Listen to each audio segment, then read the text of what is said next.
रक्त परिसंचरण क्या है?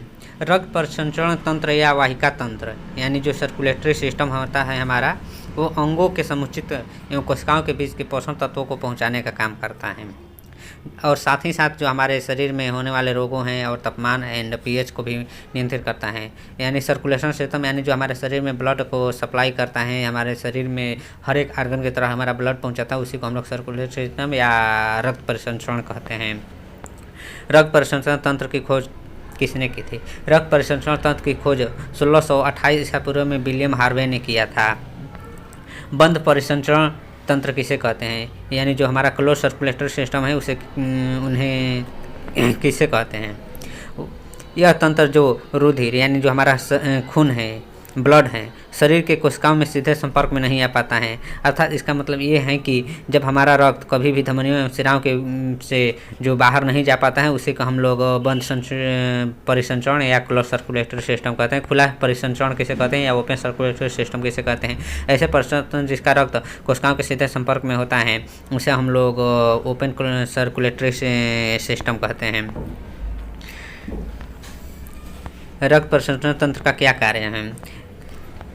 यह पोषण पदार्थ जैसे विटामिन, ग्लूकोज, अम्लीय अम्ल आदि को हमारे पूरे शरीर में परिवहन करता है और परिवहन करने से हमारे शरीर जो है वो हमेशा काम करते रहता है। नाइट्रोजन पदार्थ जैसे अमोनियम, यूरिया, यूरिक अम्ल, ये सब हमारे जो शरीर में होता है जो एक्स्ट्रा होता है उसको उत्सर्जित कर देता है, बाहर निकाल देता है। साथ ही साथ रक्त परिसंचरण तंत्र पेसमेकर का संबंध किससे है? तो पेसमेकर का संबंध हमारे हृदय से होता है।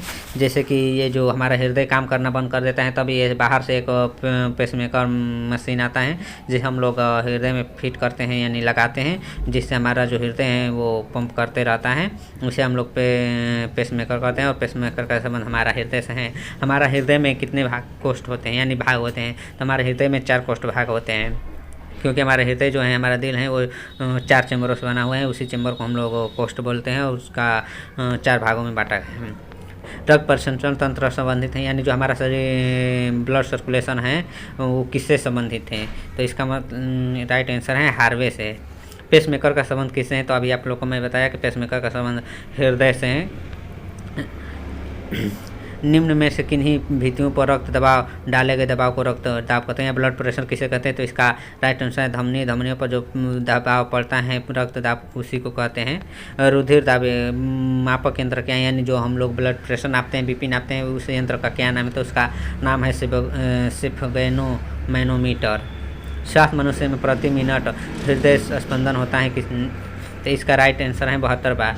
जो कि हमारा हृदय है वो 1 मिनट में 72 बार धड़कता है, उसी को हम लोग मिनट हृदय स्पंदन कहते हैं। मानव हृदय में कितने कोष्ठ होते हैं? मैं आपको ऊपर ही बता चुका हूँ कि मानव हृदय में 4 कोष्ठ होते हैं, क्योंकि जो चैम्बर होता है उसी को हम लोग कोष्ठीय बोलते हैं। नाड़ी दर कहाँ से मापा जाता है? तो इसका राइट आंसर जो थंबनी देखेंगे कि डॉक्टर के जाने के बाद वो कलाई के पास अपने हाथ से देखते हैं कि नाड़ी कितने हैं, तो वो जिस जगह पर नापते हैं उसी को हम लोग धमनी कहते हैं। स्वास्थ्य मनुष्य का रक्तचाप कितना होता है? सिस्टोलिक एवं डिस्टोलिक दोनों। तो जो हमारा स्वस्थ व्यक्ति होता है, स्वस्थ आदमी होता है, उसका systolic 120 mm and diastolic 80 mm normal होता है। मानव रुधिर का पीएच मान कितना होता है? जो हमारा खून है, खून का पीएच मान कितना होता है? तो उसका 7.8 pH मान होता है। मानव शरीर में रुधिर बैंक यानी जो ब्लड बैंक का है वो कार्य कौन करता है? तो इसका नाम है प्लीहा यानी तिल्ली, क्योंकि जो भी ब्लड होता है वो हमारा प्लीहा में ही एकत्रित होता है, इसीलिए उस प्लीहा को ही हम लोग ब्लड बैंक भी कहते हैं। इसी जो प्लीहा है इसी को आत्महत्या की थैली भी हम लोग कहते हैं।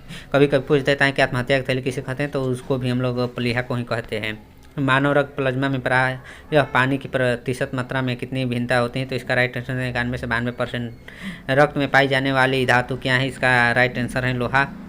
रक्त का शुद्धिकरण कहाँ होता है? तो इसका राइट आंसर है सभी। देखिए फेफड़ा में भी होता है, यकृत में होता है और किडनी में है। और ज़्यादातर हमारा किडनी है वहीं शुद्धिकरण काफ़ी करता है। अगर किडनी खराब हो जाती है तो ब्लड का शुद्धिकरण नहीं हो पाता है, जिससे अनेक प्रकार की बीमारियां हो जाती हैं। ऐसे तो मान लीजिए इसमें सभी हैं, लेकिन खास करके किडनी में होता है।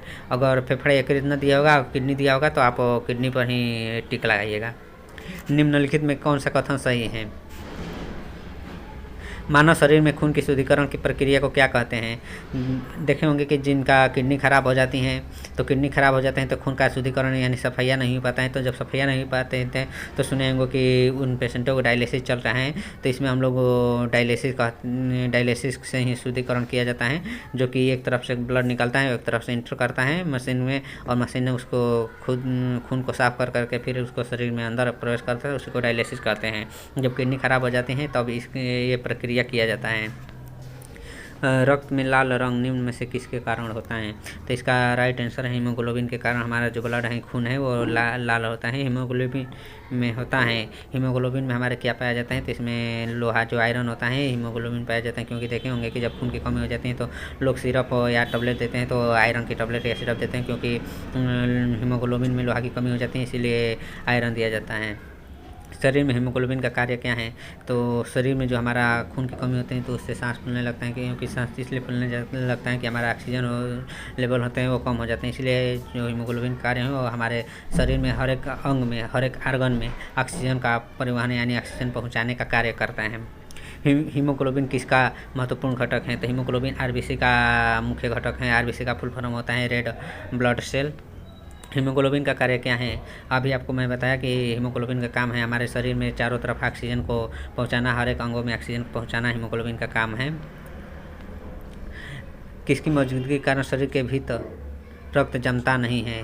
तो इसमें हेपरिन, अगर हेपरिन हमारे शरीर में ज़्यादा मात्रा में हो जाएगा तो उसमें हमारा जो ब्लड है वो जमेगा नहीं, क्योंकि हेपरिन हमारे ब्लड को पतला कर देता है। और डायलिसिस में इसका बहुत काफ़ी मात्रा में यूज किया जाता है, क्योंकि डायलिसिस करते समय जो हमारा ब्लड बाहर आता है तो वो थक्का जमने लगता है, और थक्का जमने लगता है तो फिर वो क्लोज कर देता है हर एक जगह पर, इसलिए उसमें हेपरिन दिया जाता है ताकि हमारा जो ब्लड है वो क्लॉट ना होने के कारण हेपरिन देने पर वो पतला हो जाता है और सर्कुलेशन चलता रहता है।